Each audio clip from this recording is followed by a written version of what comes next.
Again, to be quick, so we mentioned the 2030 agenda in the opening session, and what happens in July of every year, the high-level political forum evaluates progress in achieving the Sustainable Development Goals, and ESCWA hosts an Arab Sustainable Development Forum that feeds into that global process.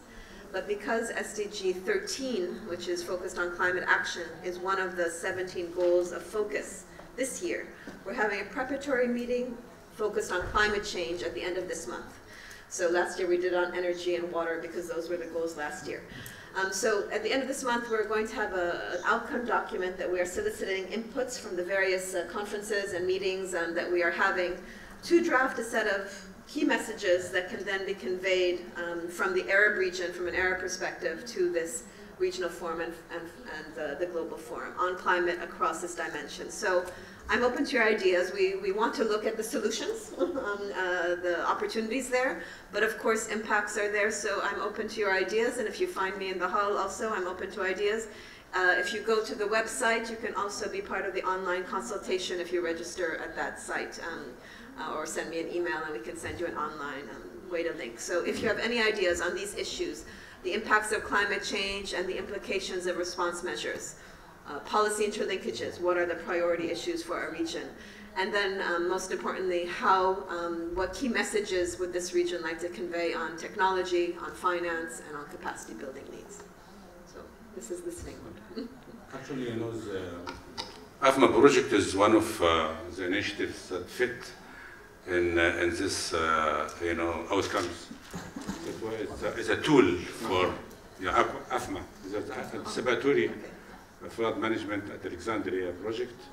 I think it's one of the tools that you can be used as well for, you know, for policy linkage and coherence on climate action.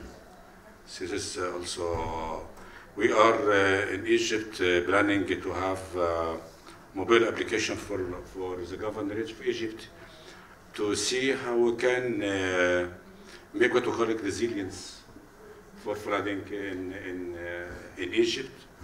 Of course, you know, AFMA project is it's at the very, you know, first stage now, but we are expecting to do something that could be replicated in Damiata and in other coastal city in Egypt. In case of any recommendation from the audience, we can take it into consideration now, and they also can, as Carol explained, that you can receive more recommendation through the website. Dr. Abdullah Khalif.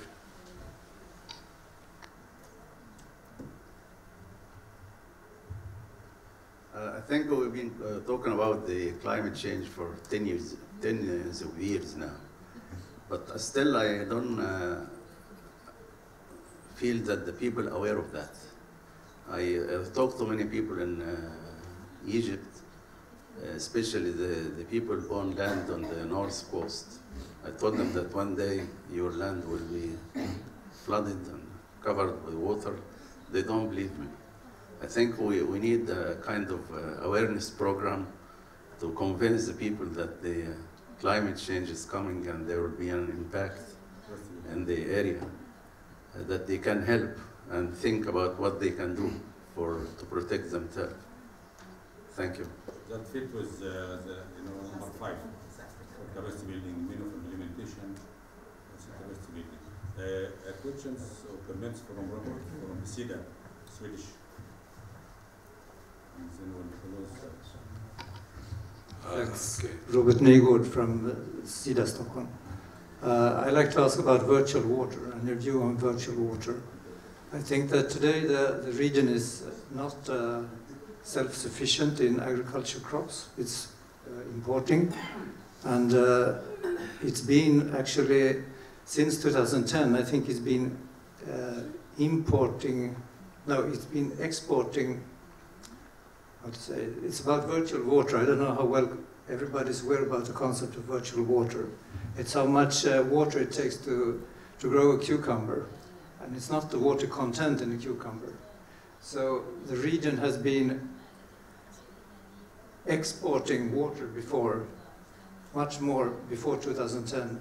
Since 2010, the region is actually, oh, it was wrong. From 2010, the water is doing the right thing. It's importing more agricultural products. And in this way, it's actually saving water due to the concept of virtual water. So if you could elaborate on this. Okay.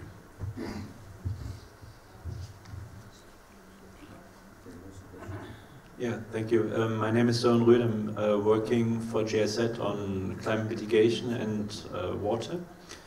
My question goes to interlink the SDGs with the national determined contributions from the country. So I would be interested in if there's already an analysis of the current ambitions in NDCs for the adaptation goals, and if it is reflected right now of the report as itself can give some hints of where to start with the best adaptation measures within the national determined contributions. Thanks.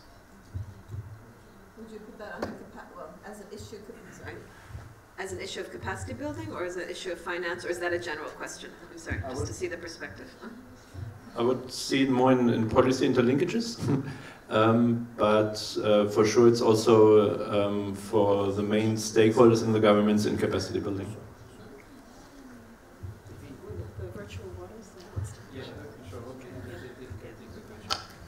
Yeah, thank you for the question. Quickly. So the thing is that there are high value water crops and low value water crops, and I think in Jordan it was in the past, and it's still a little bit, but it was less, that they were producing a lot of oranges and lemons, and they were selling them to Europe, and by that revenue not really losing a lot of water. So they made not a really good business there, and a lot of water, or virtual water, was lost. And another really interesting thing is that here in the Dead Sea Valley, a lot of banana is growing, though banana is a very water-intensive crop and takes a lot of water. But the people who are producing the banana here, they have a lot of connections, and they're continuing it. And they are also, because they have so much connections, there are certain taxes on bananas from outside the country to enter the market here. They get special taxes that they can sell them still, but it's not, when we talk about like virtual water or water saving practices, it's really not good. Thank you.